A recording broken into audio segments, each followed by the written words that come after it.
Hi, Tracy Benjamin with Churchill here, wanting to give you kind of an update of what has happened this week in our mortgage industry. Well, we're in crazy times. What I reported last week is kind of obsolete now, as things are changing on a daily basis. So, what impact is going on with today's mortgage industry as we move through this coronavirus? I thought I would take a step back and explain how a mortgage is created. So you have a borrower who comes in, originates a loan. The mortgage company locks that loan, which is actually hedging. That's just a promise that to deliver that mortgage at that interest rate to the market once it closes. Then what happens is many mortgage companies sell their servicing, and they sell their servicing to servicers. Well, servicers don't own that loan. They simply are in the business of making money by servicing that loan. So they get paid. Initially, when they purchase the loan, they get 1% of that loan amount.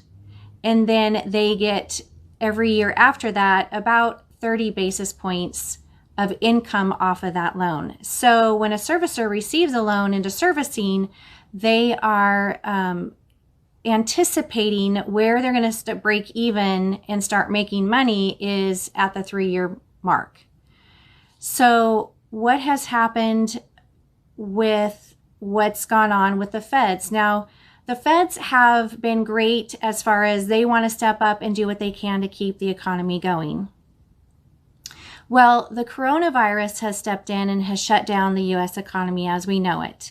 So, though we have last week where the Fed announced that they are going to buy all these mortgage-backed securities to keep the interest rates low, that has actually had an opposite effect, because at the same time where they did that in 2008 and it worked really well, it doesn't work in this environment, because at the same time they said for all these people, huge layoffs that are happening because the U.S. economy is shut down, we will put a program in place for you to have loan forbearance on your mortgages.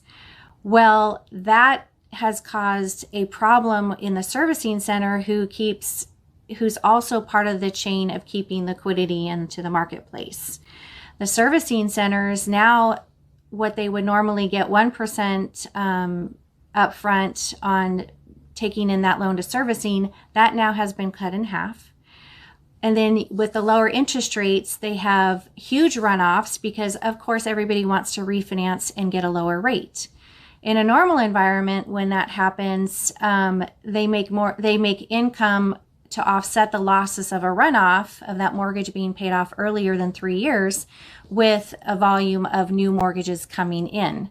Well, because we have the issue with the government saying that you could potentially be in a program to forbear your loan and people have lost their jobs, then that loan now, especially on a first payment default, there's rules and regulations that if a person does not make their first mortgage payment, that loan is no longer sellable on the secondary market. It has to be held in that mortgage lender's portfolio until they're able, usually about 12 months before they can turn around and sell it.